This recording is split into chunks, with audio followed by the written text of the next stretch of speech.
they had rented a house in Otay, a huge house, you know, and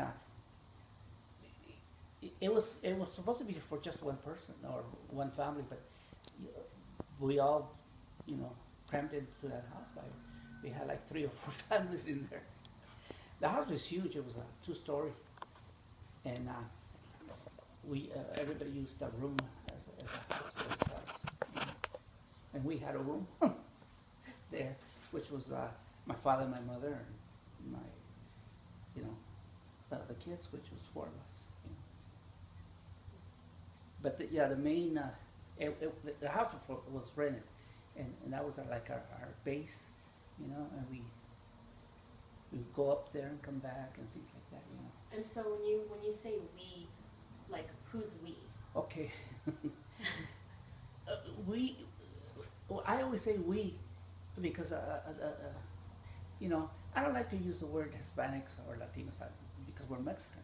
We always identify ourselves as Mexican. So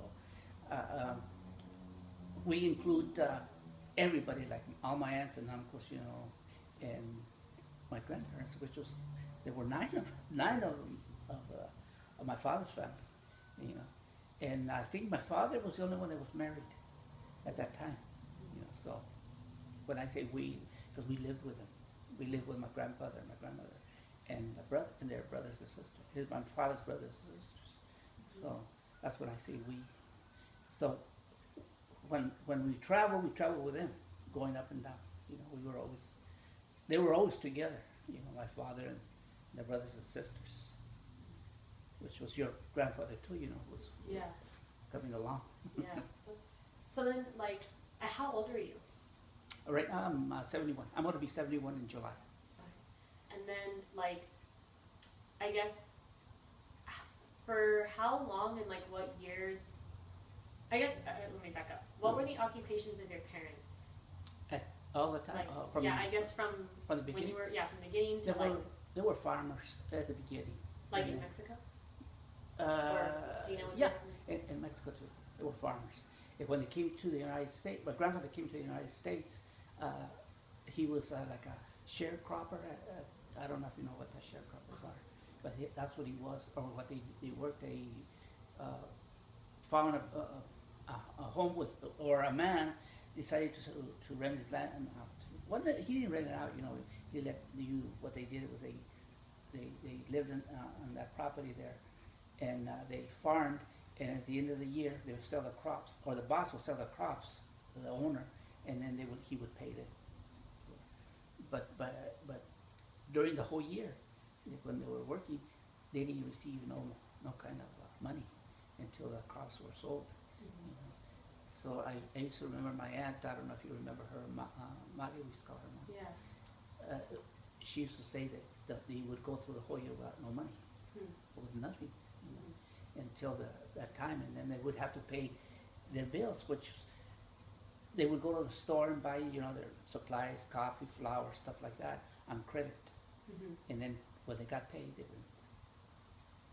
would pay their bills. And so the sharecropping, like, were they working like one piece of land? Yes. Okay. It was a farm, you know. And do you know where the farm was? Yes, it was in the city of Thornton, Texas, but they called it Tony, you know. When I was already older, maybe when I was like 20, 25 years old, I looked up the town, and I kept telling my father, it's not here. There's no Tony, you know. He goes, yes. I go, I could see these other little towns. He goes, well, it's right there. It's right next to Barlin, or, you know. And then I go, well, the only town right here is Thornton. And he said, well, that's it. But we called it Tony, you know. But all this, my life, until like I said, I was 25, I thought the town was called Tony, but it wasn't. And that's where they lived. They lived there since they got there into Texas until they left Texas. Okay, so then they were in San Luis Potosí, and then, do you know what their occupations were there? Just farmers? Yeah, my grandfather, they used to have what he used to call it animals. We used to say, tenemos animales, you know, which they had cows, goats, stuff like that, you know. But their main job was, of the Reyes family was, they would raise cattle, and then they would kill them, and then sell the hide for, you know, shoes, leather coats, or whatever. You know. That was their main job, you know.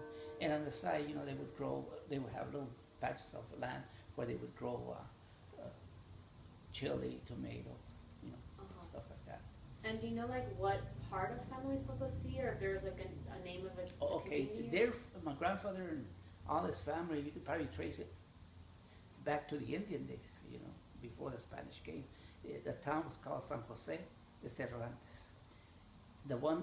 People that named that were my grandmother's side of the family, the Resendes, you know. They named I guess the Spanish came there and made the town, and then that's what they called the San Jose de Cervantes.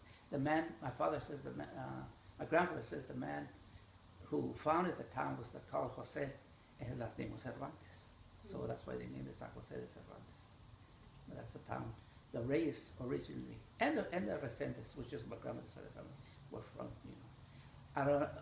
My grandmother was, you know, fair-skinned, blonde hair. So she must be from the Spanish side. My father says that my grandmother's side of the family, they used to call them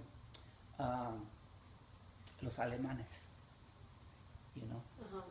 So I don't know if who they were really, you know, if they were Spanish or German, because a lot of immigrants came to Mexico, you know, at that time, you know. So I don't know if, like I said, I don't know if they were Jewish. I know that my grandmother made what do you call it? The stuff you put on hot dogs. Horseradish? No. The cabbage thing. You know, cabbage, pickled cabbage. Sauerkraut. Oh. She made sauerkraut, you know, which is weird for a Mexican, you know. And I used to think, well, that's weird, you know. But then, like I said, you know, my father used to say that that's what they used to call them, you know. They are fair-skinned, blonde hair, and they had some of them had blue eyes, some of them had green eyes. Wow. And my grandfather's side of the family, who's from there, they were there since, I guess, the Native Americans came from wherever they came from and settled in.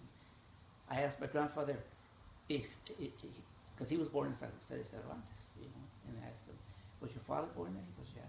Your grandfather? Yeah. And then he goes, and I knew my great-grandfather, and he was from here. So that was dark ages. But they were there. So they've been there. The Reyes family has been there forever. And you know, it would be nice to find out how far, you know, we get. But I know that for sure because he said that he knew them. yeah. You know. And do you know how your grandparents met? My grandmother, well, they live in the same town. Well, isn't even a town; it's a little village. I make fun of them because I always tell the rest of the family, population 50. You know, there was the Reyeses, there was the Resendes, there was the Mendez, the Torreses, and who else is there? Those are the people that I know that we still had contact with now, still, you know. But not so much us, you know, but they did, you know. But it was a little small town. It's not a town. It's a little village. Yeah. Yeah, it's a little village. And the reason I think it existed was because there's a spring there, you know, and a lot of water used to come, you know, from that little hole in the ground. And that's, I guess, why the people settled there, or the Spanish or the Indians or whoever was there. They settled in that little town. I keep calling it a town. It's a little village. When I went to see it, probably, it was a while back now, you know, probably 20 years ago, 30 years ago, I went to see the town. And it's still the same.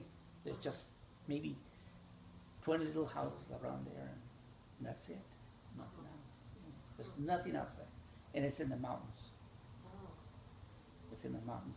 You come from the city of San Luis Potosí, which is the capital, and then you climb to the Sierra Juarez, and that's what San Jose is. Cerritos is like in a valley, You know, there's mountains on all sides. And then that's where my mother's from. And that's where they would go. They would, if they would need anything, they would go to that town or to another bigger town, which is Guadalcázar. You know, those were towns. Not cities, but towns, you know, because they were small. But San Jose is a village.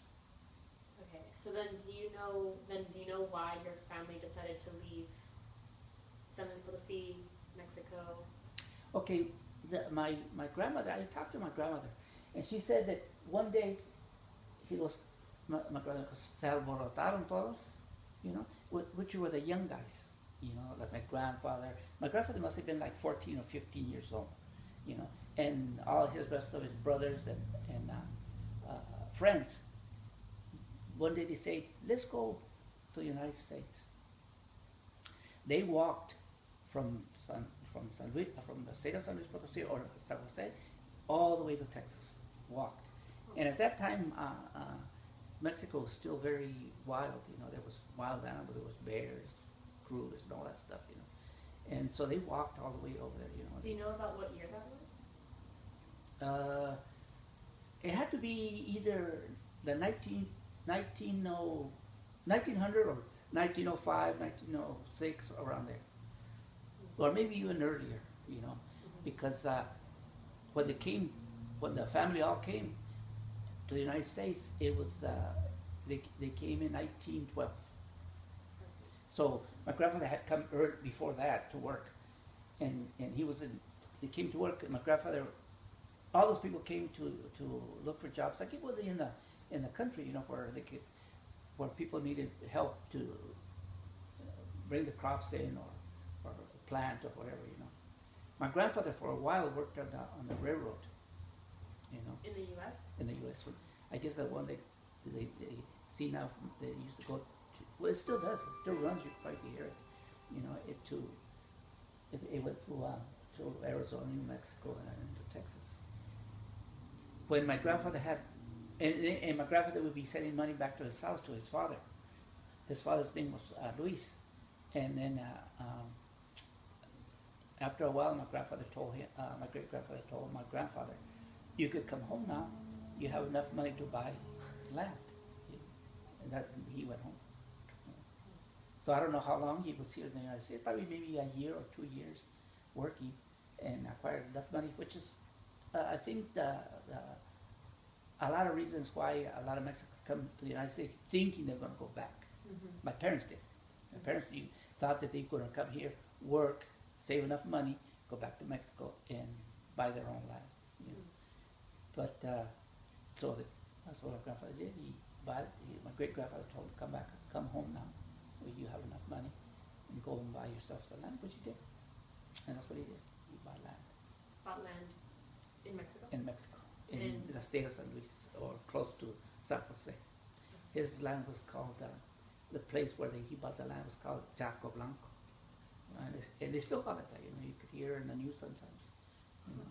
But he bought his land there and he farmed it for a while, you know. What drove them to leave Mexico was that when the revolution started, there was too much the dictator, what's his name, Porfirio Diaz. He didn't last very long when the revolution started. He just maybe 5-6 months he left the country. So that was very chaotic, you know, at that time. So what my grandfather said that he decided to leave because it was no longer you were fighting for somebody, but just fighting to see who was going to be the top guy, you know. And my grandfather said he didn't like that. That's when he left. He left. So then your grandfather decided to leave, and so then obviously all of your mom's siblings, no. Well, no, my mother and their father, they lived in the town, so they didn't leave. They didn't leave. They didn't leave Mexico? No. The ones that left was my grandmother and her brothers and my grandfather's brothers. They all left. But your parents stayed? No, just my mother. My mother wasn't married to my father yet. Ah. They weren't married. Oh, I see. Yeah.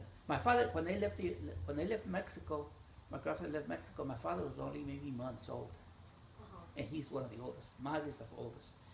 So my father was months when Oh, I left. see.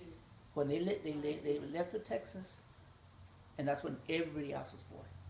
Your grandfather, my aunts and uncles, everybody was born. The only ones that were not born in Mexico, which I still have doubt. Uh-huh. They say my father was born in Mexico, but I don't think so. Uh-huh. I don't think so. I think my grandfather had the idea that again that when they had enough money they were going to come back, or when everything settled they were going to go back, because they had everything still. They had their house, they had their land, they had everything. Uh-huh. So I think in my grandfather's head, thinking we're going to go when everything settles, we'll go back, which they did. Yeah. But meanwhile, when they were in Texas, everybody else was born, all the rest of the family. Okay, Yeah. so then Texas, where did they move to Texas? Do you know? Where in Texas? You know what? I think they moved up to right there to the little towns, so to Thornton, and they settled there. Okay. And that's where all my aunts and uncles are born. Your father, your grandfather, his brothers and sisters, everybody. Everybody's born in that town. Town of Thornton or something? Yeah. Okay. Thornton. Wow. Okay. And so then you said that, so your grandfather moved to Texas Mhm. and then eventually moved back? Yes, Do you know when he moved back? they left in 1938. There was so much going on in the United States during the Depression that they were rounding up all kinds of people, Mexicans really, Yeah. and shipping them back. Whether they had papers or they didn't have no papers, Yeah. They just said, okay, you got it. And especially people like the grandfather's side of the family, and I know that probably more than that were like this in the same boat, because it wasn't even too long ago when my cousins did the same thing. What they would do in Texas was that all the kids were working in the fields, all of them. So when they were school, they would go to school, but as soon as the planting season would start, or time to pick the whatever, they would pull them out of school. So they would go to school maybe 2 or 3 months and get them out. One, two. There was there was a lot of discrimination in Texas. There still is, but at that time the Mexicans couldn't go. They were caught in like in between worlds there. They couldn't go to black schools because they said they were not black, so they wouldn't let them. They couldn't go to white schools because they were white, So they were like nowhere, And my father says that they would put them in the bleachers, And he goes, nos ponían en un gallinero, And they would teach them that I guess out through the window, The white little kids were in their classrooms and they were outside, And that's how they would learn their language, a little bit of English, But other than that, they didn't go to school. So this would have been like the experience of like my grandpa, or do you remember? Do you know? I mean, I don't know how you know this, but like, do you know any of the names of the schools they attended? No, I wouldn't. They probably didn't even know it themselves. Yeah. So then you're saying that like, do you know who would be teaching the kids? Like if they were if the all Mexican students were outside, was it like a teacher from the district teaching, or was it like No, a that's parent? that's what I was saying. Either the teacher was out yelling them through the window, or because she was teaching her own class. Yeah, I see. And they really didn't teach them anything. What they were trying to teach them, because the way my father explains, is that they would teach them English, to speak English. So that's how my father, Angel, I don't know if you ever knew him, your father, they learned English, Yeah. by that. And of course, my grandfather, being Mexican and from his era, why would the girls go to school? They're just going to get married and be housewives. Why would they go to school? So I think the boys went to school, but the women did not. Because I know that my aunts, some of my aunts, and didn't know how to read or write. And we have one. I think you were going to interview one of the daughters, Jessica, Teresita. Uh-huh. Yeah. Well, her mom doesn't know how to read or write, which is one of our the last one of my father's sisters, your grandfather's sisters. You know, she doesn't know how to read or write. You know, I don't even know what she knows. I think she knows English. I think. So then, your grandfather moved to Texas. Yes. They were doing the Texas thing, sharecropping. Mm-hmm. And were they also like migrants in Texas, or was it just Yes. mostly sharecropping? No, it would be times where I guess I don't know if whether there was, well, I guess they would pick the whether they would grow like wheat, stuff like that, you know, Yeah. like for the cattle, you know, for grain, stuff like that. And when that was gone, you know, then they would go pick cotton. In Texas, there was a lot of cotton, so that's what they would do, pick cotton. And then at some point, your grandfather went back To to San Mexico, Luis Potosí, yes. and then that's where you had your dad or mom. That's when my father got married. Well, see, my father got married in Texas, which is Sally's mom, you know. But she died when she was like 15 years old when she died, but she died in Mexico.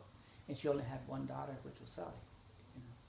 And then after a while, you know, like maybe 3 or 4 years, she met my mom, and my mother was still in Mexico, you know. She met her in Cerritos, because they didn't go back to San Jose. San Jose is not very far from Cerritos, the town. It's maybe half hour now by car, you know. But that's when my father met my mother, and they got married. So then, Here we are. yeah, okay, wait, so just for clarification, so, your father is the Reyes side, or? Yes, Okay. he's at Reyes. Okay, and so then, where was he born? Well, like I said, they say he was born in San Jose. Oh, I see. But you're not sure, or? I'm not sure. Everybody else says he was born in San Jose, but I have now in this age, you know, I'm wondering. See, when my father died, he had property in Mexico, right here in Tijuana, you know. So when they tried to look for his birth certificate, it's not there. It's not in San Jose, you know. And then I said, well, they look at everybody else's birth certificate. They were born in Mexico, you know, and then theirs is there, but not my father's. So I'm wondering, is my father born in San Jose or was he born in Texas? You know? And like I said, I think this is my theory that maybe my grandfather wanted him to be a Mexican citizen because he wanted to pass his land and home and everything in Mexico. And at that time, you know, if you were not Mexican, a Mexican citizen, you couldn't own property. You know? So then your dad was born, Yeah. and then did he grow up in Texas? Yes. Okay, so Yeah, because he was months old when he left. I see. That's what they say. Yeah. So he grew up in Texas, and then, but you were born in. It's Cerritos. Okay. So then, how did that happen? Well, when they left in '38 back to go to Mexico. His first wife died, and then he met my mom, and then he got married there in Mexico, Cerritos in Mexico. And then I was born, and then a couple of, maybe a year, you know, and my mother says I turned 2, I think, on the way over here to Tijuana. Oh. They left Cerritos, and they came over here. But not all the family wasn't in Mexico. The only ones that were in Mexico was my grandmother, my grandfather, your grandfather, Santos, and my aunt Rosa Osegueras. I don't know if you know the Osegueras. Yeah. So then they went back to Mexico. The whole family. Uh-huh. The whole family went back to Mexico. Then, after they were there 5 years in Mexico, those 4 of them went back to Texas. The ones who went back to Texas were Maggie, uh, Angel, and uh, Jesus, and Consuelo, and Adela. They went back to back to Texas, Uh-huh.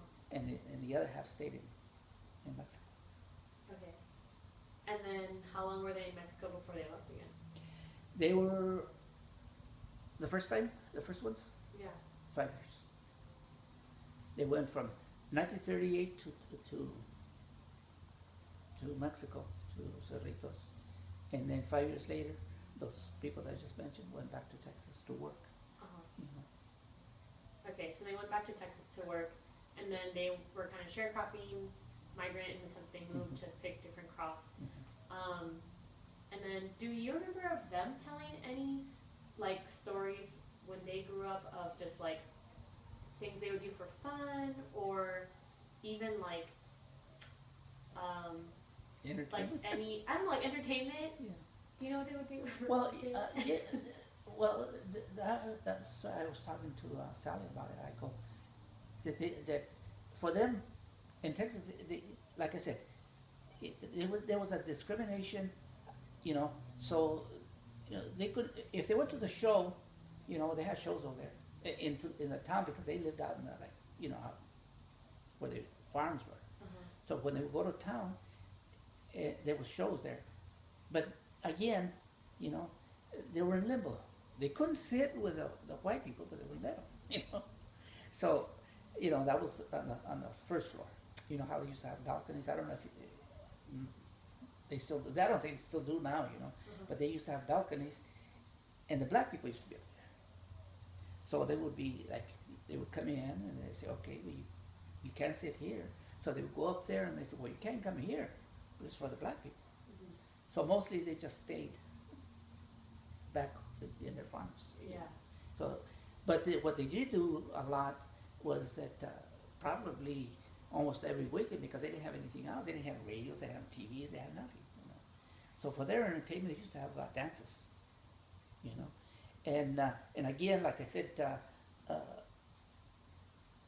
they didn't have anything to do, so they learned how to play instruments. That's how your grandfather learned how to play an instrument. You know, it's just at home. You know, no lessons, nothing, just picking until finally he could get something out of it. You know, so that's what all the people on the ranches would do. You know, they would play instruments. They had a band, so they had dances. Mhm.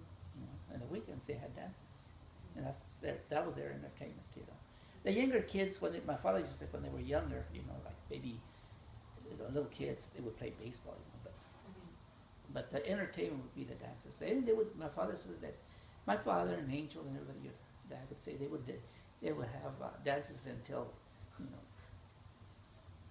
4 or 5 o'clock in the morning. Sometimes they see the sun coming up. You know, Mhm. and of course drinking. You know. Yeah. And so, like, okay, so then they were in Texas, Mhm. and then when did they start moving to, like, California? Like, how did that? Okay, well, what happened was that like I told you, the ones that went to Texas, you know, those 4 or 5 of those brothers and sisters that went to Texas, you know, there was a cousin, faraway cousin called Serapio Reyes. He came to California first, and he told them, you know, hey, come to California, you know. He went back to come to California. He goes, there's work all year round, because in Texas, you know, it snows and everything, everything shuts down. He goes, come to California. He goes, there's a lot of work. You can work all year round, and they pay 10 cents an hour. Come to Texas. To California. So he brought him. And do you know what year that was? Hmm? Do you know what year maybe that might have been? Well, they must have been probably in the early 50s, either 50, 51, 52. Wow. Mm-hmm. So then, do you know, like, kind of the relationship maybe any of our family members had with, like, World War II or World War I, or Well, I don't know, because I know they were in Mexico at some point, came back. So. yeah. Well, they left before the war started. You know, they left, like I said, they left in '38. You know, but the only one that was in the war was my grandfather, who fought in the Mexican Revolution. You know, him and his brothers and his friends, they all, like I said, my grandfather used to say that the soldiers came in, the rebel soldiers came in and treated them well and asked them if they wanted to join. They said yeah. So they all went to fight in that revolution. And like I said, the war didn't last very long. It only lasted maybe a year before they overthrew Reyes, the dictator. But then there was a lot of that inner fighting, like I said, and that's when he left. My grandfather and all these people left. So then he fought in the Mexican Revolution. Yeah, he fought. He was a captain. He was a captain in the Mexican Revolution. My grandfather. And I don't know if your father has pictures of him on his uniform. I don't know if he. I don't think I have pictures of like him on the uniform, but I know we have some documents that he's shown. Yeah. No, they has little pictures, but that's when he's old already. He's already out of the service, but there's pictures of him with his medals and everything. And so, like what? I don't know. Can you explain sort of like what side of the revolution he fought on, or what? Yeah, he fought. There was 3 generals. There was Zapata. I don't know if you ever heard him. Villa, of course, everybody knows Villa. And there was another general called Carranza. All on the same side. Well, he fought with under Carranza, the General Carranza. Villa was in the north, Chihuahua and all those states. Zapata was in the south, Oaxaca and all those other states. And Carranza was in the center of Mexico, which was San Luis, Aguascalientes, and all those states that are in the middle of. And that's where San Luis is, in the middle of the country. So he fought under him. So, but all 3 of them were fighting against the dictatorship. Yeah. Okay. And so the grandfather we're talking about is Papacayo. How do you spell that? Well, his name is Leocadio. Leocadio. And but they called him Gallo for short, and we called him Papacayo. So C-A-L-L-O or Y-O? Or no, it's never spelled it. It's